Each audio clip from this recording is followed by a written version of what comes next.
Welcome to Crypt Theory, where we go over all the fun things horror related or true crime related. Today, we're going all the way to the Philippines. As I said before, just a little quick thing. I'm planning on making a video, one or two legends from each country that I find interesting and want to share with y'all. All right, let's do the thing. Let's get into it. The Peevish Child. Dead children. Those are always creepy. The Peevish Child is a vengeful spirit from the Philippines. Imagine a kid who was tragically wronged, maybe violently, and now they're just back haunting the living. This kind of intertwines with last episode, which is the Onryo. Just because vengeful spirit, but with this, it's only the child. It's only children. Onryos, they can be any age. They are desperately searching something that was taken from them. It's usually their head, so they'll usually be missing their head, and they'll be like, they will haunt you. They're trying to find their missing part. It's usually their head, but it could be their arm, finger, whatever it may be. It's not justice for this kid. It's about confusion, grief, and a terrifying sense of abandonment. They don't understand. The spirit does not understand what happened, and only that they hurt, and someone somewhere has to pay. So the idea around this is that it goes into the fact that it is a confused, grieving spirit, and it doesn't understand, the spirit does not have the grasp of what actually happened, and the spirit doesn't have the grasp that they are gone. What makes a child spirit so peevish? It usually comes from serious trauma, betrayal, neglect, being orphaned, murdered by bullies or parents, or unjustified murder. Murder's never justified, but in an unjustified way. Or you can even think deeper, and it's just as simple or simpler as it's just leaving them unburied or a proper burial or grave. Unlike adult ghosts seeking straightforward revenge, the peevish child is fueled by something more primal. They don't fully grasp their fate, just that they were abandoned and it burns. It's a chilling reflection on how deeply childhood trauma can imprint itself and beyond death. That's a huge point, and why I think this one's so interesting, that it is a huge reflection on how childhood trauma can imprint itself in adults or even spirits. That's a big problem, but video idea. Y'all want to see that? Comment below if you want to see a video on how childhood trauma imprints on people and everything. Let me know. And then, so it's normal power or what it does. When I don't like saying power, because you're thinking, oh, it'll shock me or whatever. I like to. It's an easy way to push it out, but I think more correct thing is its side effects of its watching you. Sleep paralysis and walking hallucinations. Sleep paralysis is when you're awake but your body won't move. You're only your eyes and you're consciously awake, but your body will not move. And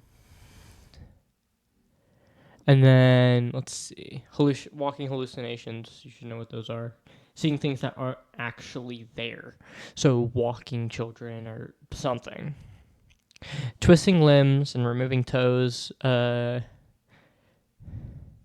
mocking the spirit will, if you mock the spirit, it will, even if you don't, I think this it will literally just take the limb it's missing from you. Supposedly it does that. So, like, say it's missing an arm, it'll try to take that arm off for itself. Dragging victims into inescapable dreams. So, with this one, think Freddy Krueger, but you can't wake up. Like, you can't. How do I put this? You can't. Well, actually, no, you can't wake up. So, just think for how Freddy Krueger works. I believe this might have actually been an inspiration reading this through again, but it's like how Freddy Krueger works is when you fall asleep, he will be there and he'll try to kill you in your sleep. And he'll give you nightmares, and the nightmares have him in it doing whatever habit he wants to do with that person. Think the same thing with the Peevish child, but it can't kill you from inside your dreams. So think what Freddy's power is, and ignore it can kill you. And then the last one is toy or tech possession. So, dolls, that's always been a creepy thing. Annabelle, Chucky, there's way more references than that, but those are the two big ones. Especially, I love Chucky. It's my favorite horror series. Love the little bastard. And then tech possession, which I'm actually surprised they had stuff about this, like phone glitching, eerie messages. I think it was just they updated the legend when devices came mainstream. And they're like, well, everybody's using these. And they had some odd something happened. And then they're like, well, this might be a peevish child or whatever it may be. I couldn't find the first case of a tech possession peevish child. So, let's go to what it looks like. So it's as I said, a child's body, like a spider crawling around like a spider.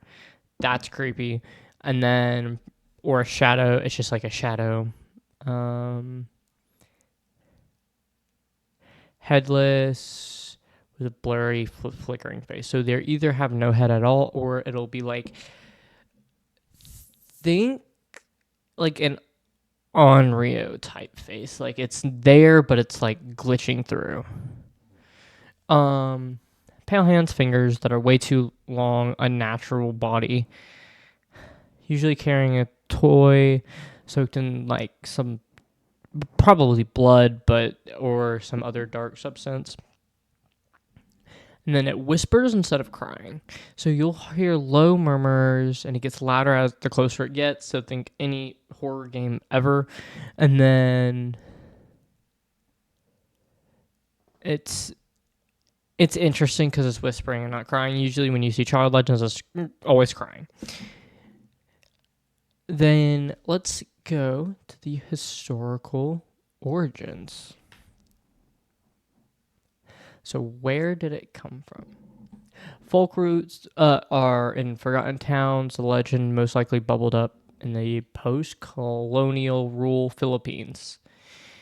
The limited access to proper burials and child health care had these neglected deaths, especially if children were believed as trapped souls, leaving them restless and peevish.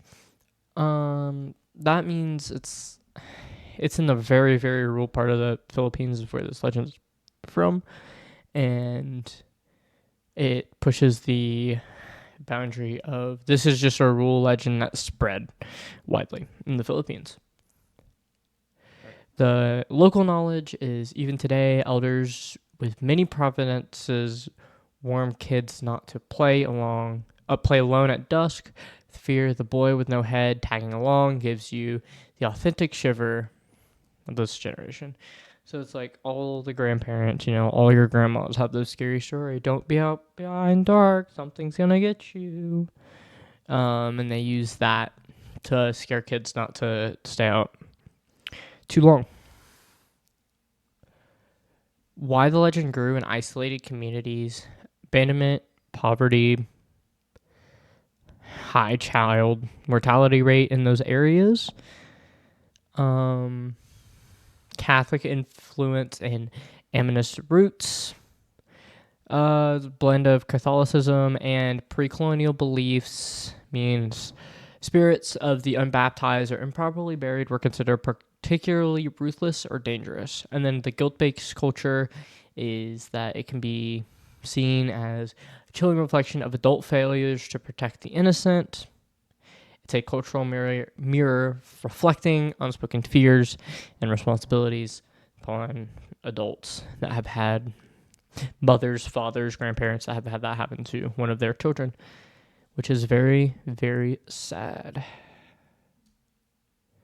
So one example I found, the classmate who wasn't there. I found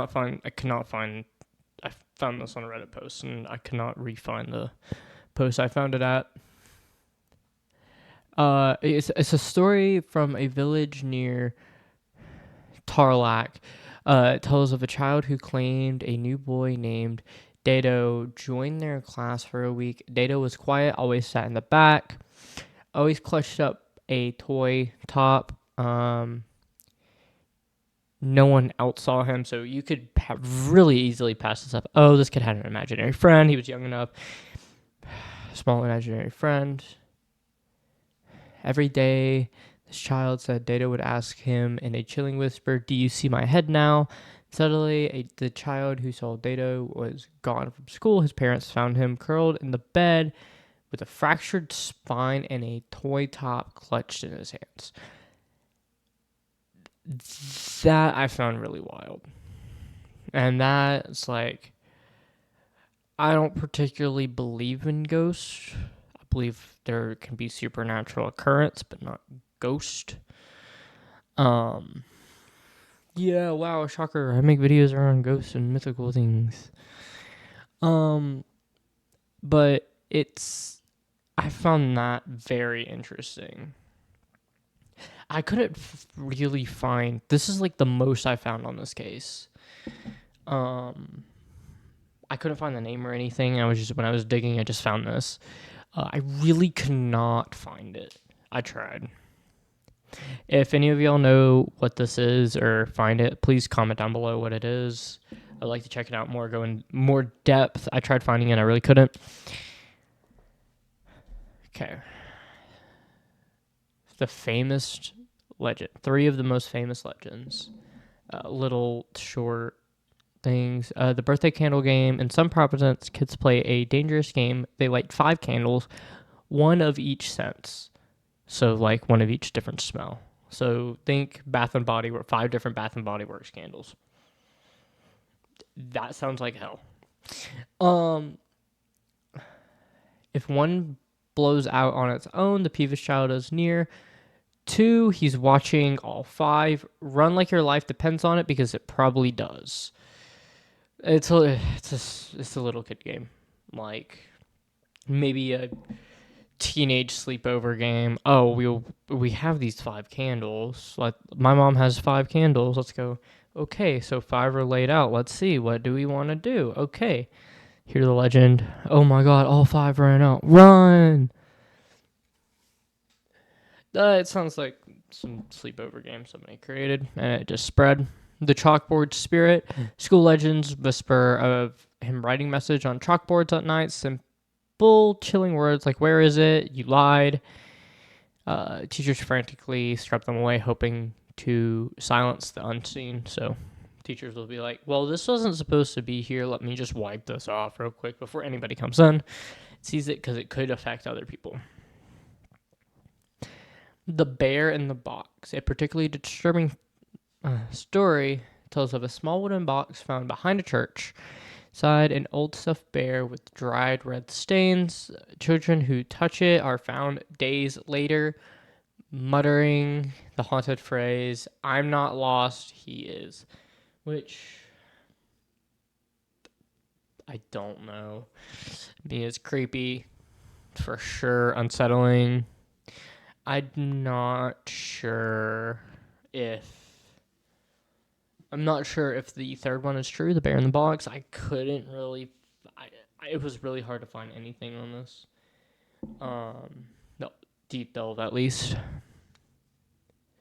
But I tried to find a little bit more on each, and I was like, I could only find that the birthday candle game is usually just a sleepover game, like anything like Bloody Mary or something like that. All right, on to the culture and religion impacts. So Catholic, Buddhist, syncretism.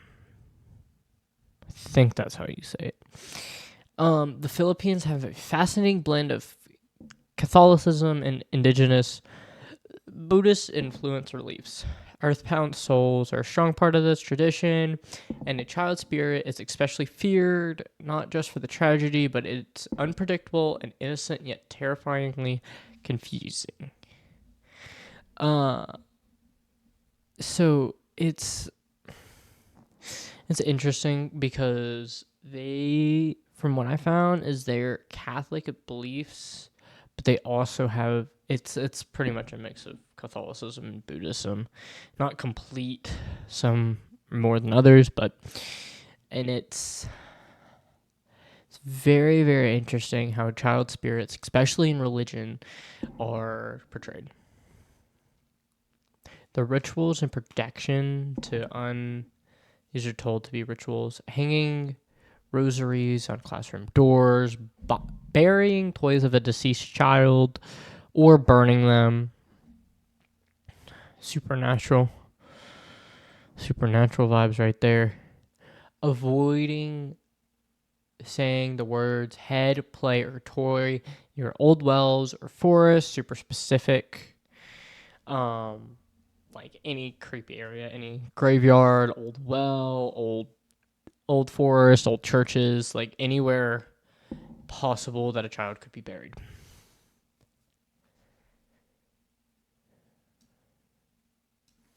The most modern representations, internet urban legends, Filipino Reddit, Facebook horror pages are filled with these. Some game stories in ARG, Where's My Head, haunted browser game, Don't Let Them In, a voice-based ARG on TikTok. I thought that was one of the best ARGs I've watched in a minute. I suggest checking it out. I'll have the link in the description for it. And then the Tahoe Boy, a reimagined short film where a street vendor is followed by a headless child asking for change. Even everyday life isn't safe. I did not see that one yet. Anybody that has, let me know in the comments. It's good or bad. And then we wrap it up. So I thought this one was very interesting. Found this very interesting. Very enticing. Very, very enticing. Yeah. Thank you for watching. If you watched to this point, thank you so much. Make sure the like button, hit the subscribe button down below. We're trying to hit 5K before 2026. Anything you do would help me out so much. Comment down below any legends you would want to see next. I will see you in the next one. Peace.